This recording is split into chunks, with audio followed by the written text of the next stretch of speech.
My dear students, welcome back to the video. Let us see this JEE Mains 2023 बवाल question of matrix. एक matrix हमें given है 101 1/51। ध्यान से देखते जाना, क्वेश्चन बहुत अच्छे लेवल का, बिल्कुल मजा आ जाएगा आपको मैट्रिक्स का ये सवाल करके। बी एक मैट्रिक्स है 1 2 -1 -1, बीच में ए लिखा हुआ है -1 -2 1 and 1। देखो ए मैट्रिक्स गिवन है, बी एक मैट्रिक्स गिवन है जो this matrix into A into this matrix से मिलकर बनता है। The sum of all the elements of matrix sigma n equals to 1 to 50, b का पावर n का वैल्यू हमने निकालना है यहाँ पे। तो देखते हैं क्वेश्चन को, हमने अल्टीमेटली b के पावर n तक पहुंचना है क्वेश्चन में। तो b के पावर n तक जाने के लिए तो ये b मैट्रिक्स मेरे पास ये दिया हुआ है, ये मैट्रिक्स इंटू ए इंटू ये वाला मैट्रिक्स, ठीक है। तो देखते हैं बेटा क्वेश्चन को, बिल्कुल ध्यान से समझ के जाना। हमने बी मैट्रिक्स को मान लिया m इंटू ए इंटू एन मैट्रिक्स। कैसे? क्योंकि भैया ये मैट्रिक्स m लेट कर लिया हमने, ये मैट्रिक्स n लेट कर लिया और बीच में तो a बैठा है, m इंटू ए इंटू एन। फिर मैंने चेक करा यार, मैं इस मैट्रिक्स को और इस मैट्रिक्स को मल्टीप्लाई करके देख लेता हूं। m इंटू एन जब करा तो आइडेंटिटी मैट्रिक्स आ रहा है, और n इंटू एम जब करा तो वो भी आइडेंटिटी मैट्रिक्स आ रहा है। इसका मतलब m इंटू एन और n इंटू एम दोनों ही आइडेंटिटी मैट्रिक्स के बराबर है। अब इसका हम बहुत यूज करने वाले हैं क्वेश्चन के अंदर।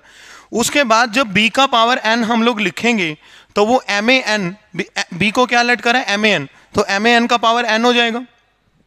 यानी MAN कितनी बार? n बार, MAN into MAN into MAN into MAN और इंटू MAN। अगर आप इसमें से देखोगे हर बार ये वाला जो वैल्यू है, देखो n इंटू एम आई, n इंटू एम आई, n इंटू एम आई, हर बार n इंटू एम हर बार क्या बन रहा है? i बन रहा है। तो कितनी बार i जितनी मर्जी बार हो, मल्टीप्लाई में तो i का पावर समथिंग i ही हो जाएगा, ठीक है। तो वो सारे i है, सिर्फ एक शुरू वाला m बचेगा और एक आखिरी वाला n बचेगा, नहीं बाकी सारे i बन जाएंगे। तो m a का पावर n इंटू n बन जाएगा यहाँ पे, क्योंकि देखो जितने भी nm थे वो तो सारे i बन गए, लेकिन बीच में हर बार देखो a और a, ये n टाइम है तो a का पावर n बन गया। तो b का पावर n अब तक हम इतना सोल्व कर चुके हैं जो m इंटू a का power n into n matrix है। आगे चलते हैं भैया, देखते हैं नेक्स्ट। अब a जो है, अब मेरे पास b का वैल्यू कितना है? b का वैल्यू है m a का power n into capital n, m a का power n into capital n matrix. अब a का पावर n निकाल लेते हैं जरा। ये है a 1 1/51 0 1, a का पावर n क्या होगा? 1 n/51 0 and 1। ये कैसे निकला? अब सर आपने तो a n डायरेक्ट लिख दिया, मैंने डायरेक्ट नहीं लिखा, मैंने पैटर्न ऑब्जर्व कर करके लिखा है। जब आपके मैट्रिक्स में ये 1 0 1 ऐसे होते हैं ना बेटा, ये हमेशा फिक्स रहते हैं। कौन कौन से नंबर? ये वाला, ये वाला, ये वाला। अगर ये 1 0 1 है, ये वाली लाइन अगर ऐसे 1 0 1 घूम रहा है, ये 1 0 1 है, तो ये हमेशा ऐसे फिक्स रहता है। तो a1 करोगे ना तो 2/51 आएगा, a2 करोगे तो A2 करोगे तो 2/51 आएगा, A3 करोगे तो 3/51 आएगा, और AN करोगे तो n/51 आएगा। अब देखते हैं वापिस से BN क्या बन गया? m इंटू ये a का पावर n मैट्रिक्स, b क्या बनाया था भाई पिछली स्लाइड पे? m a का power n into b into n, m a का power n into n, a का पावर n यहां पुट कर दिया इंटू में n।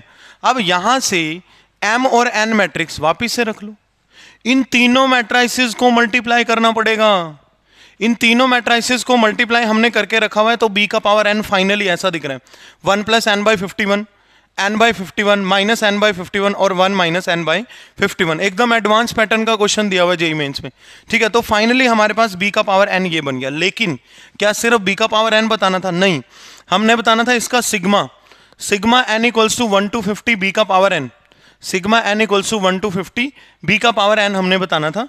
तो इसमें सिग्मा लेंगे, जैसे आप सिग्मा लोगे तो ये चीज आपको पता होनी चाहिए सीक्वेंसेस एंड सीरीज से। सिग्मा 1 n होता है, sigma n into n plus 1/2, sigma n² n into n plus 1 into 2n plus 1/6 होता है। तो यहाँ पे यूज करेंगे ये जो 1 है, जब इसके आगे सिग्मा आएगा तो ये हो जाएगा सिग्मा 1, और ये सिग्मा n/51, ये sigma n/51 minus sigma n/51, 1 को लिख देंगे सिग्मा 1, n को लिख देंगे सिग्मा n/51। अब जहां जहां सिग्मा n दिखे वहां लिखेंगे n इंटू n प्लस 1/2, और n का वैल्यू कहां से कहां तक जा रहा है? 1 से लेके 50 तक। और जहां सिग्मा 1 दिखेगा वहां लिखेंगे n, तो ये n बन गया यानी 50, ये n इंटू n प्लस 1/2 यानी 50 इंटू 51/2, और 51 ऑलरेडी है, ये भी 50 इंटू 51/2, 51 ऑलरेडी है डिनोमिनेटर में। ऐसे यहाँ पे भी सिग्मा एन रख दिया, यहाँ पे भी सिग्मा एन रख दिया, और सिग्मा 1 क्या रख देंगे एन, और एन का वैल्यू 1 से लेके 50 तक जा रहा है, इसलिए एन 50 यूज कर लेंगे। फाइनली जब सोल्व करा तो यहाँ से जैसे 51 कैंसिल हो गया, 51 कैंसिल हो गया, तो ये 75, 25 माइनस 24 और 25 आ रहा था।